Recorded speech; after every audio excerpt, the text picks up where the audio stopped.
tem jeito, na marra. Que bela noite para aprender física. Página 99. Exercício 50. É da URGS. Legal estudar da URGS. Página 99, 53. Principalmente que vai economizar uns 100 mil reais por baixo. Vale a pena. Um automóvel com velocidade de 20 metros por segundo é freado num certo ponto da rodovia, percorrendo 40 metros em linha reta, a partir desse ponto para parar. Então tu vê, né? Tem um carrinho, estava com 72 km por hora, então é uma questão realista, né? 20 metros por segundo, e aí está com o pé no freio, 40 metros depois, o sujeito para. V igual a zero. Sendo constante a aceleração do automóvel, qual o quociente F sobre P entre o módulo da força retardadora F e o peso do carro? Ah, que questão bonitinha.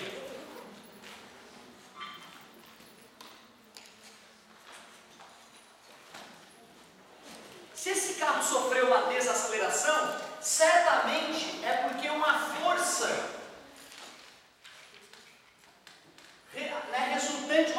resultante atuou no sentido contrário do movimento. E certamente esse carro está sendo atraído pela Terra, então esse carro tem um peso. Ele quer saber a razão entre essa força retardadora que fez o carro parar e o peso dele. Então já não é a questão boba nível zero, já é uma questão que exige do aluno um certo conhecimento. Pô, peraí, para eu poder calcular essa força retardadora, que vai ser a força resultante nele durante a desaceleração, eu tenho que partir para a segunda lei de Newton, física, meu amor. Lembrando que a normal, né, e o peso vão se anular porque não são ação e reação, por isso que a força resultante é a força retardadora.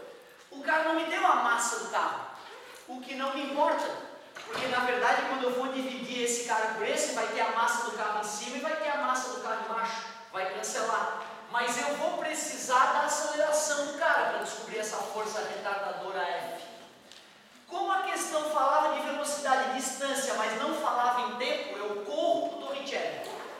V ao quadrado igual a V0 ao quadrado mais 2 vezes A vezes delta D. O carro parou, então a velocidade final é 0. A velocidade inicial era 20. A aceleração eu estou querendo descobrir para poder jogar ali. E a distância que esse carro andou até parar são os 40 metros. 80A passa para o outro lado, menos 80A, 20 vezes 20 na matemática profunda é 400. Dividindo ambos os lados por menos 80, mais com menos é menos, 40 por 8, 5 metros por segundo ao quadrado. Tu vê, deu negativo só porque é uma desaceleração. Mas como força é uma grandeza vetorial, eu não preciso me preocupar com o módulo. Eu sei que essa aceleração tem valor 5. Então a força retardadora poderia ser descrita como 5 vezes a massa do carro. Ele disse que a gravidade é 10 metros por segundo ao quadrado. Então para calcular o peso do carro, eu uso a segunda lei de Newton numa situação levemente diferente, né? Peso é igual a m vezes 10. Então o peso desse carro que tem massa desconhecida deu 10m. E já que ele quer a razão entre a força retardadora e o peso do carro, eu já tenho ferramentas para determinar. A força retardadora deu 5m, o peso do carro deu 10m, e aí está, não era necessário de fato a massa do carro. 5 dividido por 10, 0,5. Esta é a razão. Letra C. Então uma questão já de nível médio, né? Ela exigiu bom conhecimento de cinemática, ideia de segunda lei de Newton, fé, né, para saber que as massas vão se cancelar no final, certo? Muito boa pedida, garoto. Estou curioso, quem dá mais? 48. Yeah. Aqui vamos. Página 99. Ah, tá aqui, ó. Página 99, exercício 48. Fala o seguinte. Dois corpos A e B de massas respectivamente iguais a 4 kg e 9 kg, inicialmente em repouso, estão interligados por um fio inextensível.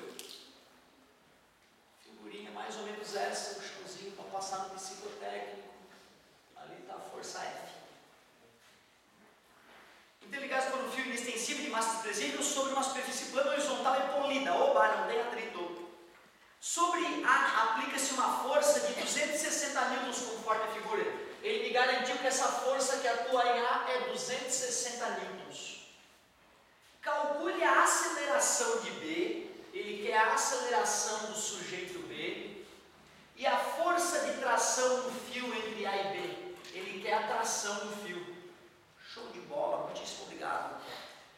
Tu sabe, né? Tem o jeito macetoso e tem o jeito ninja mutante Power Plus.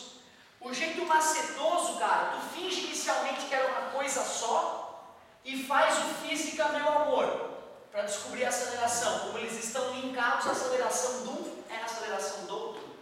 A força resultante no sistema todo é os 260 newtons. O cavalo não anotou a massa, era 9 e 4? Era isso? Beleza. Já que eu estou considerando que o sistema é uma coisa só, a massa do sistema é o 9 de um mais o 4 do outro. E assim eu vou conseguir descobrir a aceleração sem maiores esforços. Física, meu amor! 26 por 13 é 2, então deu 20 metros por segundo ao quadrado a aceleração, tanto de A quanto de B. Quando eu for calcular a tração do fio, eu posso usar um golpe filosófico e fingir que, não, eu só estou vendo o corpo B, não vejo mais ninguém na minha frente. Queria descobrir com que força estão puxando o bloco B. Eu tenho o direito de ignorar isso aqui, eu botei um muro aqui na tua frente, estás olhando só para o cara B. Se tu sabe a aceleração dele e sabe a massa dele, tu consegue calcular a força resultante que atua nele. A força resultante que atua no bloco B é a massa do bloco B multiplicada pela aceleração do bloco B. A massa do bloco B é 9, a aceleração do cara é 20, eu descubro que a força resultante em B é 180 newtons. Mas quem está fazendo essa força? É o fio que está puxando lá, então é a tração que eu calculei. 180 newtons, jeito macetoso. Não é um bicho para tu aprender. Se tu quiser aprender e ficar top, tu tem que fazer de uma outra maneira, que é sacal e trabalhosa. E eu tenho que fazer desse jeito para te estimular. Primeiro, qual é o gabarito? Aí tem gabarito. B? D de danadinha? Obrigado. Agora vamos lá, vamos fazer do jeito ninja mutante Power Plus. É esse jeito que vai te deixar top. É esse jeito que vai te tornar um semi-engenheiro nos próximos meses. Então vamos lá, vamos fazer do jeito ninja. Eu sei que é um saco, tu tem que ter paciência para poder ter coragem de fazer desse jeito. Só para os ninjas agora. Começa com o tal do diagrama de corpo livre. O senhor tem que saber o nome disso? Tem que eles vão te pedir fácil o diagrama de corpo livre. Se não souber o que é isso, te arruma. Para o bloco B, o diagrama fica peso do bloco B. Aí ele quer afundar no chão, o chão não deixa, empurra ele com a mesma força do peso normal atuando em B. Além dessas forças, só tem mais a força de tração atuando no bloco B. Esse é o diagrama de corpo livre do bloco B. Faça o mesmo para o bloco A. O bloco A tem o peso do bloco A, a terra atrás do bloco A, o chão não deixa o bloco A afundar, responde então a força peso. Tinha a força F que estava explícita ali desde o começo. E vai ter a tração que é no sentido oposto. Para ser mais realista, né, deixa eu diminuir essa tração aqui para ficar igual a essa. E deixa eu aumentar a força F aqui para ficar mais bonitinho. Só de tu fazer o diagrama de corpo livre é um grande exercício de física. Eu há 10 anos dando aula eu percebo que no começo a galera não consegue fazer esse desenho. Tem que usar um pouco da tua intuição ali. Beleza, feito isso, o segundo passo para o jeito ninja mutante é tu aplicar a força resultante igual a massa vezes a aceleração, tanto no bloco B quanto no bloco A. E se fossem 15 corpos, tu faria isso para os 15 corpos distintos. Por isso que no vestibular nunca haverão mais do que 3, 4 corpos, senão a conta fica bizarra. Quem é a força resultante do bloco B? Peso e normal vão se anular porque não são ação e reação. Então a força resultante em B é a própria tração. Conclusão essa que nós tiramos filosoficamente na questão anterior. A massa do bloco B vezes a aceleração do bloco B. Eu até tenho a massa do bloco B que é 9, então vou substituir aqui por 9. Montei a segunda lei de Newton para o bloco B. Faça o mesmo para o bloco A. Peso e normal vão se anular, afinal não são um par ação e reação. E quem é a resultante? É a força maior atuando no corpo A menos a força menor. Isso é a massa do ar, que eu sei quanto é, 4 vezes a aceleração do ar. Como esses corpos estão conectados, a aceleração do corpo A é igual à aceleração do corpo B, então eu não preciso nem denominá-las. Feito isso, acabou a física. Agora é a física, vai embora, o professor de matemática usa as equações que o físico montou para finalizar o problema. Uma das técnicas é isolar numa, substituir na outra. Está vendo que a tração já está isolada, então já poderia colocar no lugar da tração 9A.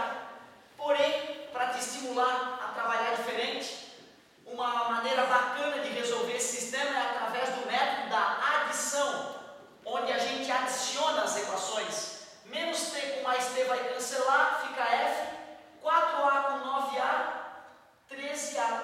Ah, putz, eu já sabia a força F desde o começo, eu já poderia ter substituído ela ali, mas não tem problema, vou substituir agora no final. 260 é igual a 13 vezes A.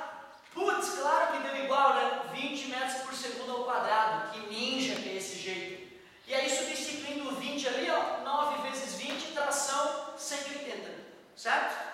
Então fica o convite. Quer ficar top em física? Faça do jeito ninja, faça como Newton ensinou ao mundo. Diagrama de corpo livre, segunda lei de Newton para cada um dos corpos, faça um sistema de equação com as equações que você montou. Aí vai ficar foda em física, meu querido. Ainda mais. Cheirou? 51? Show! Ainda estamos no vídeo, página 99, exercício 51, uma bela ideia. Putz! O menino empurra uma caixa que desliza com atrito, sobre um piso horizontal. Para isso, ele aplica na caixa uma força horizontal dirigida para a direita. A força de atrito entre a caixa e o piso é constante e o efeito do ar no movimento da caixa é desprezível. Então vou até fazer o desenho ali, já que eu sou um grande desenhista. Olha o menininho ali empurrando a caixinha, olha como ele está feliz. E tem uma forcinha ali, né? O desenho mostra uma forcinha F ali e afirma que a velocidade do bloquinho vai ser para lá.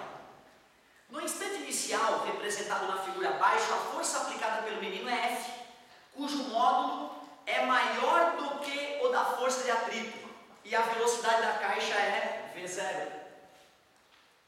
Selecione a alternativa que preenche corretamente as lacunas do parágrafo abaixo. Se F permanecer constante, a velocidade da caixa será constante? Não. Se essa força é constante, ele já falou que essa força é maior que a força de atrito. E ele falou no enunciado que essa força é constante. Quem é a força resultante, então, atuando na caixa? É a força que o menino faz para frente, menos a força de atrito. Se isto é constante e isto é constante, a força resultante é um valor constante. E se existe força resultante, aplicando na segunda lei de Newton, para uma força constante, a aceleração será constante. Se a aceleração é constante, a velocidade não pode ser constante. A velocidade tem que aumentar com o passar do tempo. Então a velocidade será crescente. Se o módulo de F diminuir, permanecendo contudo maior do que o da força de atrito, a velocidade da caixa nos instantes subsequentes será crescente. Isso é uma coisa que vai contra a intuição do cara, né? O cara estava fazendo uma força maior que o atrito, tinha força resultante. Se tem força resultante, tem aceleração. Se tem aceleração, a velocidade muda. Quando o menino diminui o valor da força, ele deu uma diminuída nesse F aqui, mas ele avisa que continua maior que a força de atrito. Então vai continuar uma resultante constante, um pouco menor do que era. Então vai continuar com uma aceleração constante, um pouco menor do que era. Então a velocidade continua crescente, porém agora cresce mais vagarosamente. Apenas isso. Delicado, só que isso o cara vai na intuição, né? Ele se arromba aqui. Se o módulo de F diminuir, tornando-se igual ao da força de atrito, a velocidade da caixa nos instantes subsequentes será, quando F e Φ se igualarem, vai ser um número menos ele próprio. Aí a resultante dá zero. E se a força resultante é zero, a aceleração é zero, e aí sim a velocidade permanece constante. Então crescente crescente e constante. Letra C. Legal. Nessas horas é que é perigoso usar a intuição, né? Tem que usar a lei de Newton mesmo. Física, meu. Muito obrigado, Leandro. Boa pedida. E aí, já tem mais uma? Começando a me empolgar com a turminha, cara. Pô, galerinha cheia de dúvida, tô ficando feliz.